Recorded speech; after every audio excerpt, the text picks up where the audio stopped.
नमस्कार मित्रों, मैं हूं एस के अनिल। आइए आज चर्चा करते हैं एक बहुत ही महत्वपूर्ण मुद्दे के ऊपर। वो है कश्मीर के पहलगाम के ऊपर जो आतंकवादी हमला हुआ, जहां पे निहत्थे लोगों को उनका धर्म पूछकर उनकी हत्याएं कर दी गई। इसके विरोध में आज पूरा देश जो है वो पाकिस्तान के खिलाफ खड़ा है। भारत के यशस्वी प्रधानमंत्री श्री नरेंद्र मोदी जी और हमारे जो गृह मंत्री हैं, हमारे जो रक्षा मंत्री हैं और हमारे जो जल सेना, थल सेना और नभ सेना के जो अध्यक्ष हैं, मुझे लगता है इन सभी ने मन बना लिया है कि पाकिस्तान को इस बार सबक सिखाया जाए। ये बहुत जरूरी भी है और ये आर पार की लड़ाई इस बार जो है वो खत्म हो जानी चाहिए। 65 की लड़ाई, 71 की लड़ाई जो है वो, उसमें पाकिस्तान शिकस्त खा चुका है। कारगिल वॉर में शिकस्त खा चुका है। ये जो प्रॉक्सी वॉर बार बार पाकिस्तान करता रहता है, इसके विरोध में इस बार क्या कुछ होने वाला है, आइए इसको सर्वतोभद्र चक्र के माध्यम से आपको बताऊं। और आज मैं आपको ये भी बताऊंगा कि जो युद्ध का जो आगाज है वो कब हो सकता है और उसका परिणाम क्या होगा। तो आइए सबसे पहले मैं आपको बताऊं कि जो पाकिस्तान का जो चार्ट है वो देख लेते हैं, फिर हिंदुस्तान का चार्ट देख लेते हैं, फिर एक लत्ता चार्ट बनाएंगे और ग्रहों के गोचर के हिसाब से क्या होने वाला है इसका एक अनुमान लगाएंगे। आइए सबसे पहले स्क्रीन शेयर कर लेते हैं। ये आप देख पा रहे हो, ये भारत का चार्ट है। 15 अगस्त 1947 रात के 12 बजे, 12 बज के 1 मिनट के आसपास। और जो स्थान है वो कोलकाता है।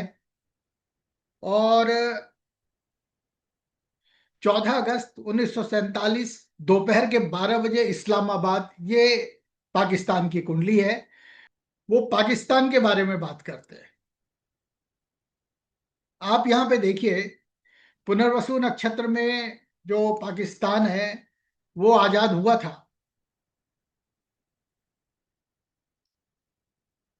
है ना। पुनर्वसु नक्षत्र में पाकिस्तान आजाद हुआ था। तो ये पुनर्वसु नक्षत्र है।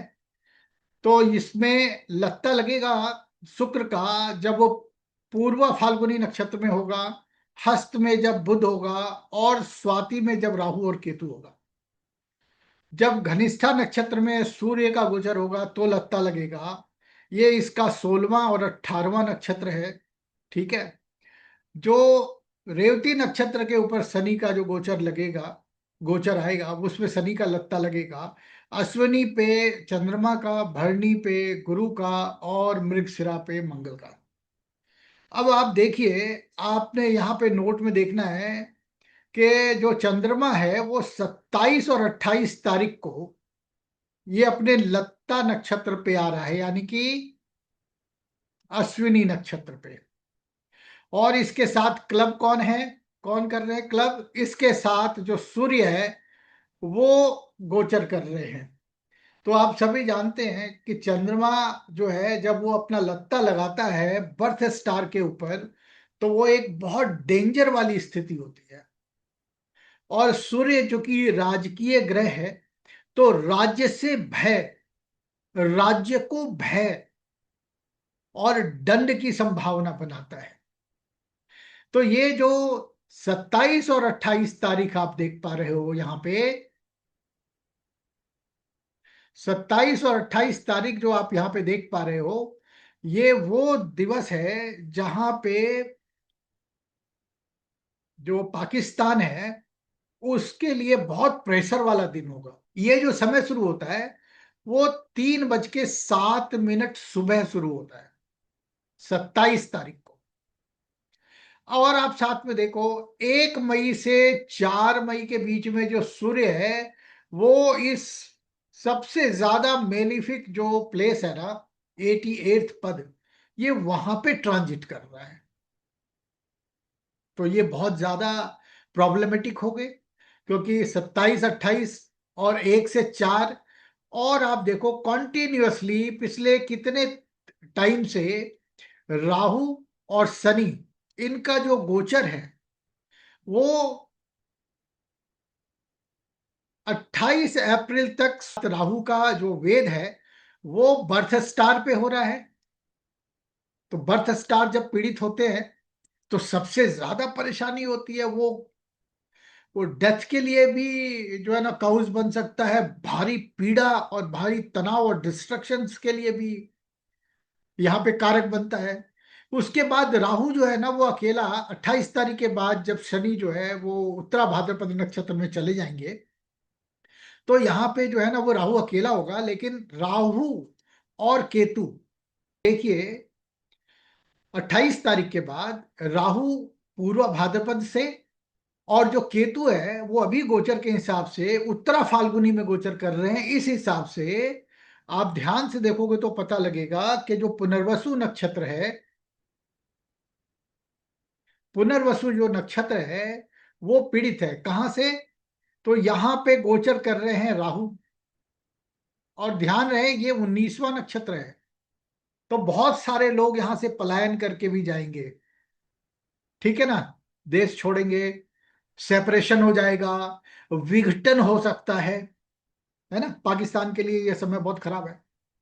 तो और उत्तरा फाल्गुनी में यहाँ पे चल रहे हैं केतु गोचर में, ये यहाँ से वेद कर रहे हैं बर्थ स्टार को, और यहाँ से वेद कर रहे हैं बर्थ स्टार को। ये एक भयावह स्थिति है जब दो मेलिफिक प्लैनेट अलग अलग नक्षत्रों पे बैठ करके आपके बर्थ स्टार का वेद करते हैं, तो वो आपके लिए घातक होता है। खास करके ऐसे में जब कोई युद्ध शुरू हो जाए, जब कोई दुर्घटना हो जाए, जब कोई बीमारी हो जाए। तो हम सभी जानते हैं कि ये जो वक्त अभी चल रहा है, यहाँ पे भारत और पाकिस्तान के युद्ध होने की संभावना जो है ना वो प्रबलतर है। और जो चंद्रमा का लगता लग रहा है सूर्य के साथ में, ये एक भयानक स्थिति है। इसके साथ में बताऊं आपको, आप ध्यान दोगे तो आपको पता लगेगा, जो मार्स है ना वो 18th स्टार, जो कि डेंजर होता है, 18th स्टार का वेधन जो है वो मंगल कर रहा है।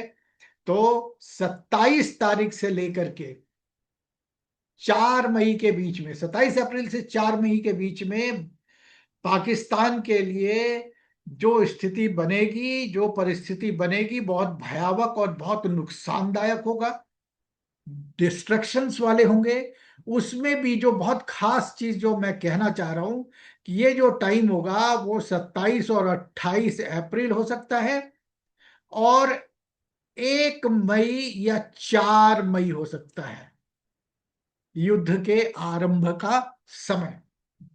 तो कुल मिला के अगर हम बात करें पंचसलक की, तो पाकिस्तान का जो बर्थ स्टार है वो दो दो तीन तीन मेलिफिक प्लैनेट्स के साथ जो है ना वो पीड़ित है।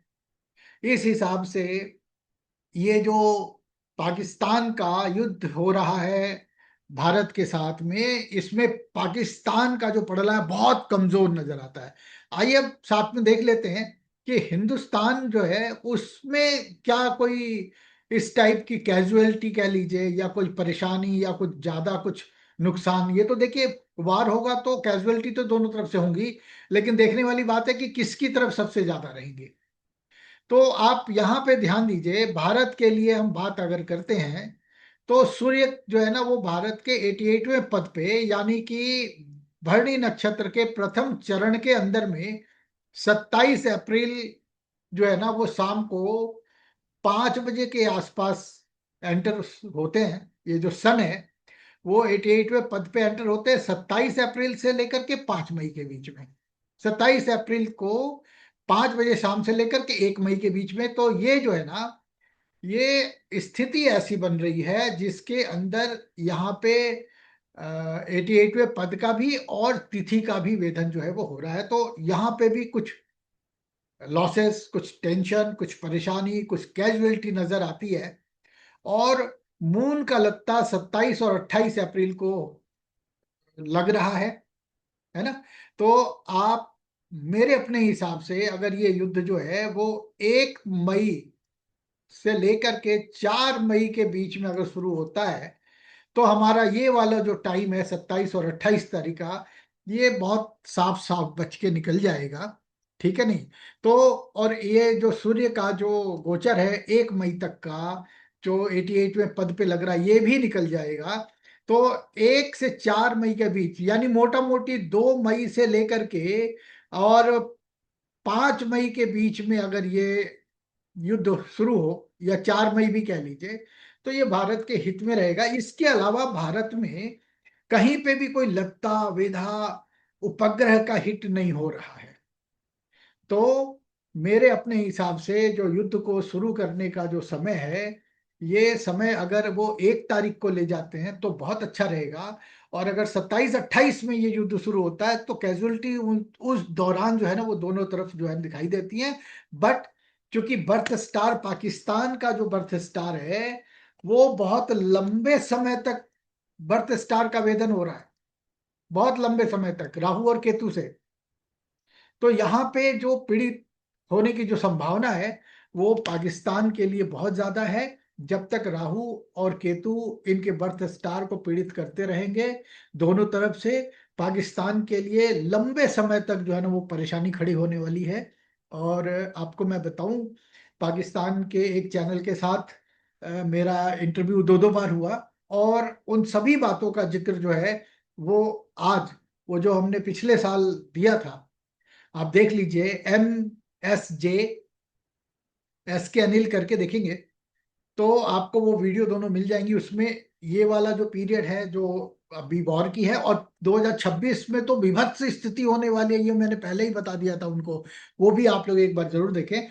तो कुल मिला के जो वॉर की संभावना है 27-28 और 1 से 4 मई, 27-28 अप्रैल और 1 से 4 मई के बीच में युद्ध भड़कने की संभावना बहुत ज्यादा रहेगी। और हम सब उम्मीद करते हैं कि इस बार आर पार की लड़ाई में पाकिस्तान को हम लोग ऐसी सबक सिखाएंगे जिससे वो पूरी जिंदगी याद रखेगा। अभी के लिए इतना ही। शुक्रिया, धन्यवाद, जय हिंद, वंदे मातरम।